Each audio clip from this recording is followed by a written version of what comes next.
جس سے اللہ کی معصیت لازم آتی ہو، شرک۔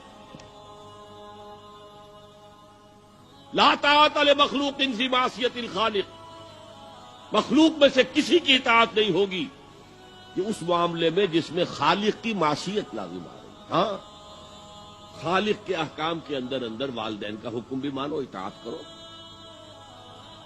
اساتذہ کا حکم مانو، کسی اور کو اپنا لیڈر مانا ہے اس کا حکم مانو، لیکن ناٹ بیونڈ وہ جو سرکل ہے کتاب و سنت کا، اس سے باہر نہیں۔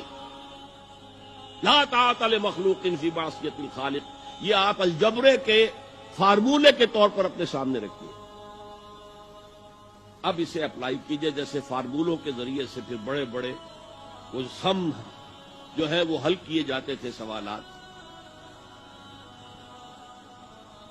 صبح کا وقت ہے، آنکھ بھی کھلی ہے، کوئی اذان کی آواز بھی کان میں آئی ہے، آپ کا نفس کہتا ہے ابھی سو جی۔ آپ نے اپنی چادر یا کمبل کو درست کیا اور کروٹ لی اور سو گئے۔ یہ کیا ہے؟ آپ نے کس کا حکم پیچھے پھینکا اور کس کا حکم مانا؟ اللہ کے حکم کو پیچھے پھینک دیا، نفس کے حکم کو آگے رکھ۔ یہ شرک، اس شرک کو جاننے والے بہت کم ہیں۔ مولانا روم نے خوب کہا تھا، نفس ماں ہم کم طرف فرعون نیست لیکن ایراعون نیست۔ میرا نفس بھی فرعون سے کم نہیں ہے۔ فرعون نے کہا تھا نا، الیس لی ملک مصر وہذہ الانہار تجری من تحتی، کیا اس ملک مصر کی حکومت میری نہیں ہے؟ اور سارا جو یہ آب پاشی کا نظام ہے، انہار کا نظام ہے، وہ میرے کنٹرول میں نہیں ہے؟ جس کا چاہوں موگا کھلا رکھوں، جس کا چاہوں بند کر دوں۔ یہ تھا خدائی کا دعویٰ، انا ربکم الاعلی۔ تو مولانا روم کہتے ہیں میرا نفس بھی اس سے کمتر نہیں ہے۔ وہ کہتا یہ جسم میرا ہے، اس پر میرا حکم چلے گا، میں نہیں جانتا کون اللہ کون رسول، کیا حرام کیا حلال۔ تو فرعون سے کم تو نہیں ہے میرا نفس، لیکن ایراعون، اس کی بہت مدد تھی، فوج تھی، لاؤ لشکر تھا، تو اس نے زبان سے بھی کہہ دیا کھل کر انا ربکم الاعلی۔ میں مسکین ہوں، غریب ہوں، میرے پاس کوئی طاقت نہیں ہے، میں زبان سے تو کچھ نہیں کہہ سکتا، اندر سے میرا نفس یہی کہتا۔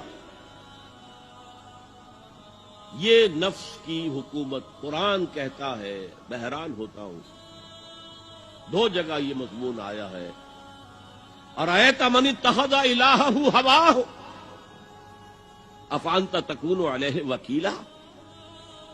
اے نبی، تم نے دیکھا اس شخص کو، اس کے حال پر غور کیا جس نے اپنی خواہش نفس کو اپنا الہ بنا لیا ہے۔ اللہ اکبر،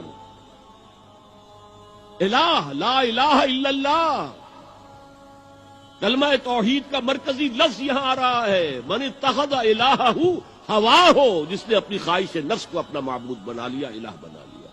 افانت تکون علیہ وکیلا، کیا آپ ایسے شخص کی کوئی ذمہ داری لے سکتے ہیں؟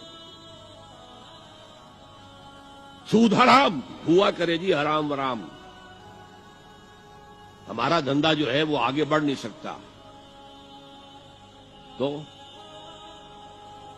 اللہ کے حکم کو پیچھے ڈالا، نفس کے تقاضے کو آگے رکھا۔ کون معبود ہے آپ کا؟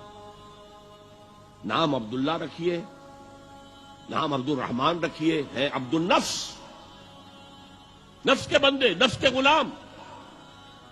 یہ میں نے یوں سمجھیے کہ جیسے میں نے ہجرت اور جہاد کی ڈیفینیشنز کی تھی۔ ہجرت کا بیس کیا ہے؟ پوچھا گیا ای الہجرت افضل یا رسول اللہ، اے اللہ کے رسول بتائیے سب سے اعلیٰ ہجرت کون سی ہے، افضل؟ فرمایا ان تہجر ما کرہ ربک، ہر اس چیز کو چھوڑ دو جو تمہارے رب کو پسند نہیں۔ آج رات ہی سے آپ ہجرت شروع کر سکتے ہیں۔ جائزہ لیجئے کیا کیا چیزیں میری زندگی میں خلاف شریعت ہے، تو اللہ کو ناپسند ہے، فیصلہ کیجئے کہ آج کے بعد نہیں ہوگی، ہجرت شروع ہو گئی، افضل الہجرہ، سب سے افضل ہجرت شروع ہو گئی۔ لیکن ٹاپ پر لے جائیے تو یہ ہجرت جب اللہ کے دین کو قائم کرنے کی جدوجہد اس مرحلے پر آ جائے کہ اب باطل کے ساتھ ٹکراؤ ہے، اور اب چاہیے کہ ساری قوت ایک مرکز